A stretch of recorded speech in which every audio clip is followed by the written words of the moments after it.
Yeah, last year, how do you think it'll help you this year?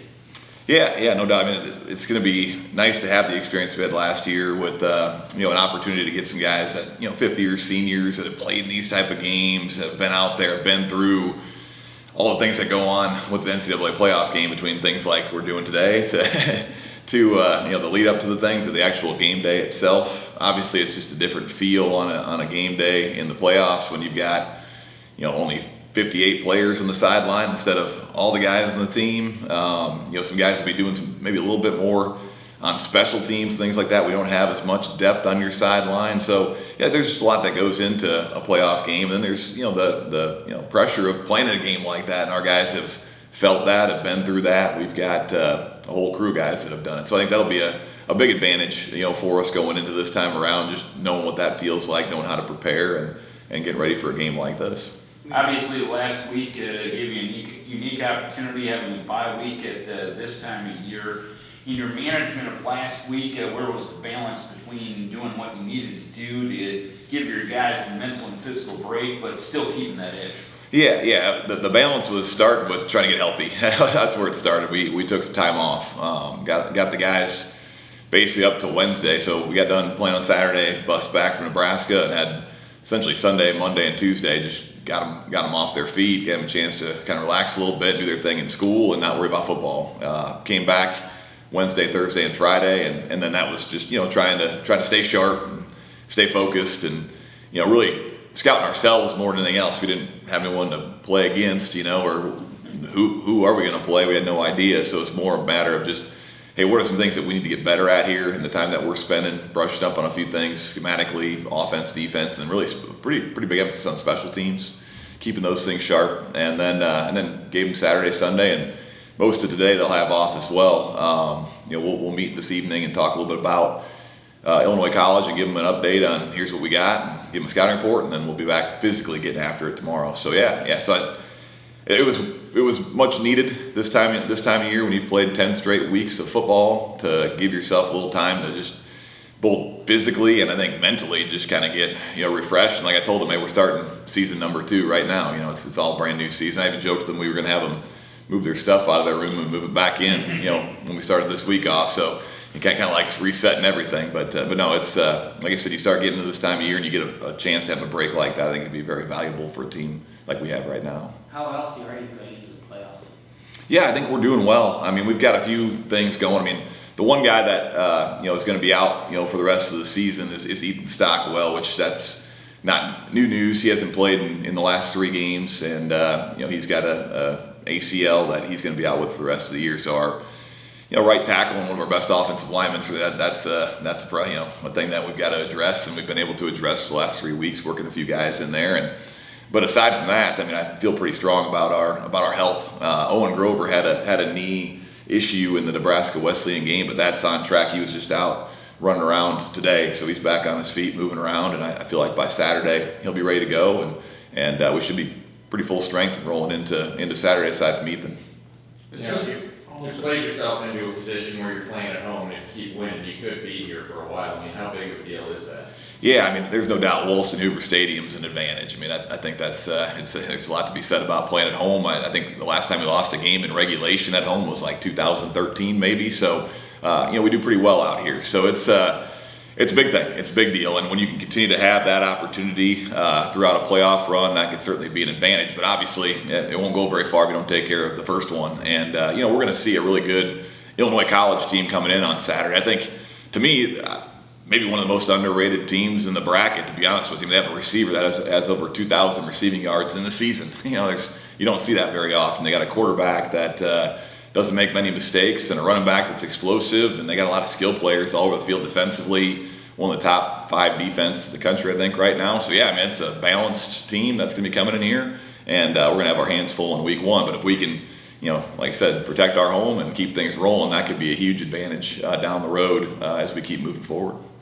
Is this like a national championship or bust attitude for you guys? Yeah, I think right now it's still the old adage that I've been saying all along, it's one day at a time.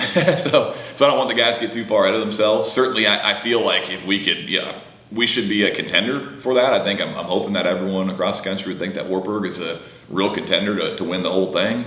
but that really can't be our focus, or we're going to be, there'll be a lot of stress going on out there. So what I want the guys to focus on right now is just taking the next day and trying to get better. That's how we got to where we are. So don't change that. Don't change that. Don't put more stress on yourself than you need to. Don't worry about what we've done in the past, because that's over with. Don't worry about what might happen in the future, because we can't control that. What we control is what happens next. And that's what we got to do each day, is just keep getting better in practice, keep working together, and enjoy the time we have together. I think that's one of my favorite things about this team and this group. Is one of the reasons they're so excited to keep playing, just because they get to keep being together. It's not necessarily about trophies or about the national championship. It's just really about having another day to go out to practice with this group of guys, and that's going to only last so long, and this group won't be the same again next year. So I think they're going to try to embrace that, enjoy that every day, and appreciate each other's company and being together for as long as we can keep it rolling.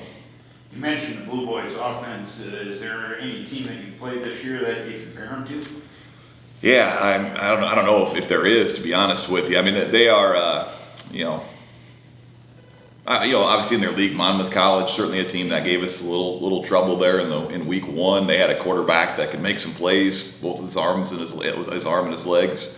They had a nice, big, tall wideout that was super athletic, and that's kind of what these guys have got going. I think their back might be a little better than what we saw against Monmouth. So, I think their offense is really something that is going to be about as good of an offense as we've seen. I think the front is somewhere where we've got to be able to have an advantage and have our D-line ready to go, which has probably been the strength of our defense all year long, is really dominating the line of scrimmage in the trenches. And that's going to be another thing this week, is trying not to allow their quarterback to get comfortable back there, and try to make sure that we're keeping him under pressure, as well as changing coverage and trying to keep him off balance, because if we don't, he's very dangerous. And like I said, I think their defense is, we've seen some really good defense. There's no doubt about it. But I'm impressed with some of the numbers they're putting up on defense too. They've got a linebacker that's got over 20 tackles for loss on the year. I think he's leading the country right now. So it's not just a one-sided affair either. They're a pretty balanced team. And like I said, I mean, a lot of people are thinking, oh, you got Illinois College. They might think that's a good draw, or they're not a regionally ranked team. But you watch these guys on film, and they're a heck of a football team.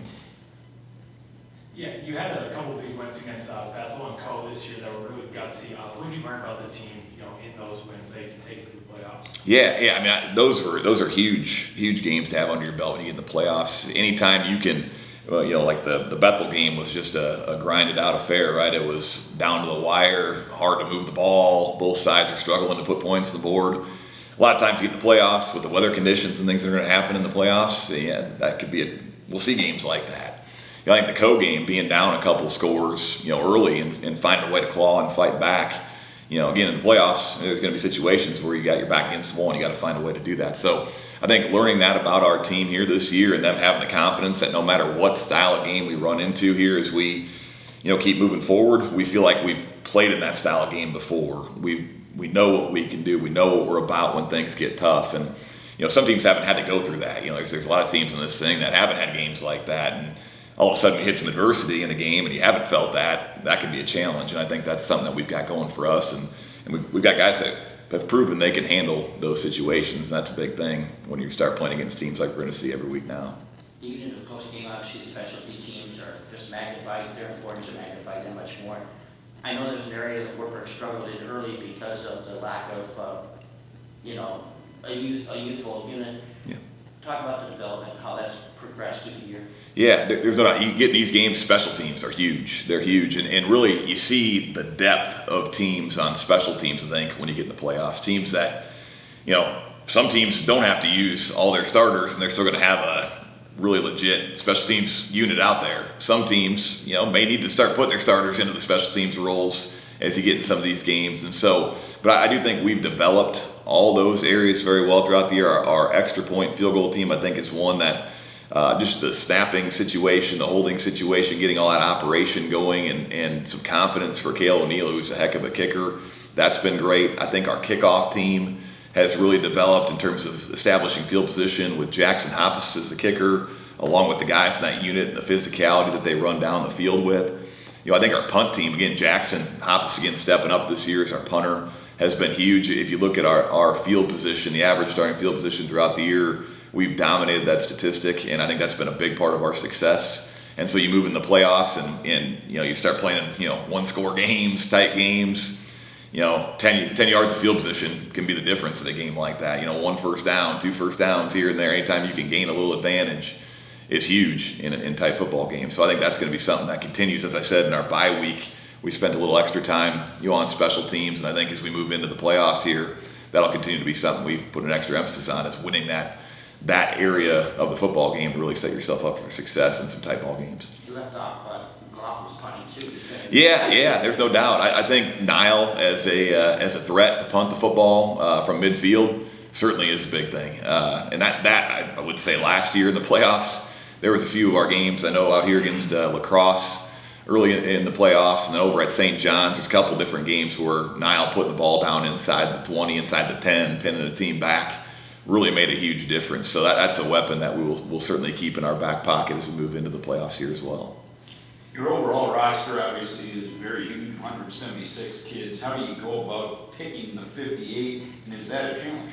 Yeah, it certainly is a challenge. I mean, I think we've got good depth amongst our crew. We've got a big squad and a lot of talent, and so picking the right 58 that we feel like can maximize our potential to win a football game is going to be big.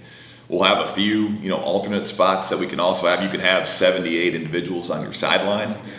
So that includes all your coaches and your training staff and everybody. So it's not like a ton of extra players, but there'll be a few. So, alternates will be a part of that thing as well. And yeah, I mean, it's a challenge. You start traveling during the football season, and we're not under a limit in our conference. So we're around 77 guys or so that go on the road every time we're on the road in our conference games. And so you're talking about cutting that down by close to 20 individuals.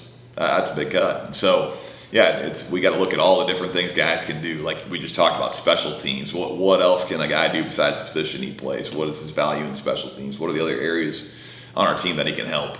So yeah, there's a lot that goes into that, and that's strategy, and it'll probably change, week to week based on maybe who we're playing or where our health is at, and so that's an ever-changing thing, and so for this first week, it'll still be a day or two before we know exactly who those guys are and what that number looks like or how we're going to sort that out. But like I said, I think the guys that don't end up on that roster are still going to be bought in, excited. They know at this championship that we just won.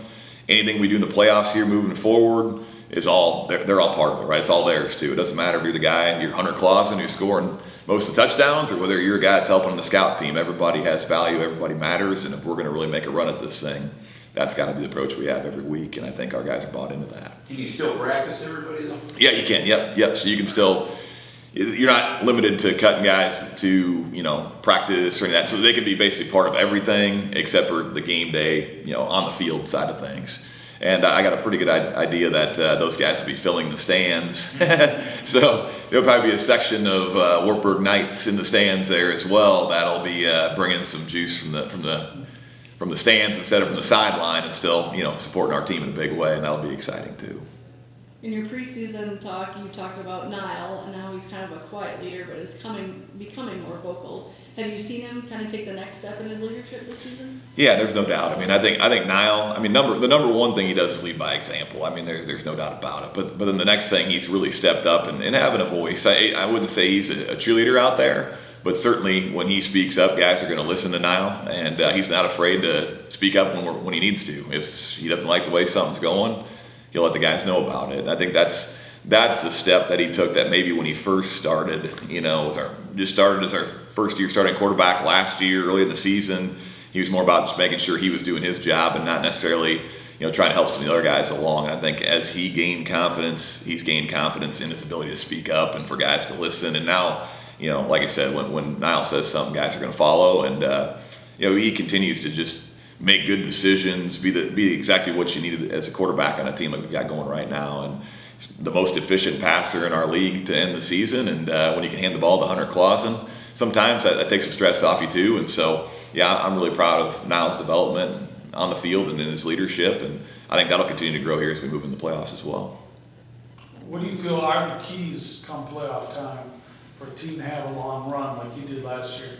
Yeah, I think, kind of the recipe for success that we've had this year is if you look at our rushing statistics on offense and our ability to stop the run on defense, I think that's where it all starts. If you can be a multi-dimensional, balanced offense you got a chance to be successful this time of year. Conditions are going to change. Certainly you'll have some weekends where it's fine to be able to throw the ball and run the ball, but if you rely on passing the balls 50, 60 times a game, you're going to start running into some teams that can put a lot of pressure on your quarterback when they know that's what you're doing, and the weather conditions may not be appropriate for you to be able to do that. And so, I think that balance that we've got going right now, the ability to run the football against a loaded box with a guy like Hunter Clausen in our offensive line, the way that they're playing, having that balance is going to be a big thing moving forward. And we've got to be able to maintain that, or it's going to be hard to protect the quarterback against some of the defensive lines we're going to see moving into the playoffs. And I think on the defensive side, it's the same idea. Like I've been saying, our front, I really think is the strength of our defense and their ability to,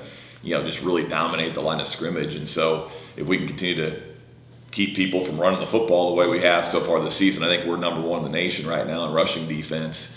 You start knowing they're going to pass the ball, and then we can do things like putting Owen Grover as a stand-up end and rushing the passer, and Jordan Downing on the other side, and some of the pressures we can put on those quarterbacks it's going to feel a little bit different dropping back to pass with those guys coming after you. So I think getting teams out of balance on offense and our offense keeping its balance is going to be a huge thing. And then, like I mentioned earlier, just valuing field position. I mean, a lot of teams are maybe taking risks on fourth down in certain situations where I think most of the time you're going to see us, we won't be afraid. A punt's not a bad play in the playoffs. If you can keep the ball on one side of the field for a little while and maintain that field position advantage, at some point you're going to break through and have a chance to make some plays. And I think that's something that's big. And you got to be willing to do that, even though there's times when you really feel like, man, I want to go for this. But if you can stay disciplined and value field position, that's a big thing in the playoffs as well. I know your running back room was a little dinged up earlier on in the season, and you had to rely on Hunter like through the Monmouth game and the Co game.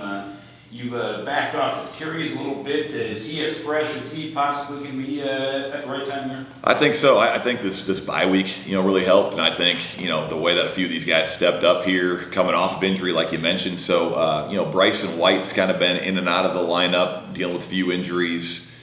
And then Ben Bryant had his injuries, but now I think he played his best game against Nebraska Wesleyan a couple weeks back there, and looked great. Looked great out there, and looked like Ben Bryant of old.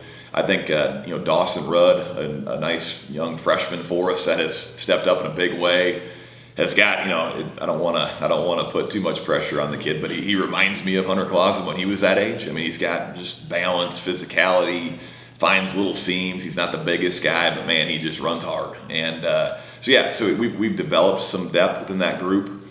Certainly we're going to still rely on Hunter to carry the workload here as we get into the playoffs, but having a group of running backs that you can line up out there and feel confident that you hand the ball, we're going to produce is a big thing. So getting healthy in that group at the right time and having Hunter Clausen with a full tank of gas is an exciting thing to think about. Good luck Saturday. All right.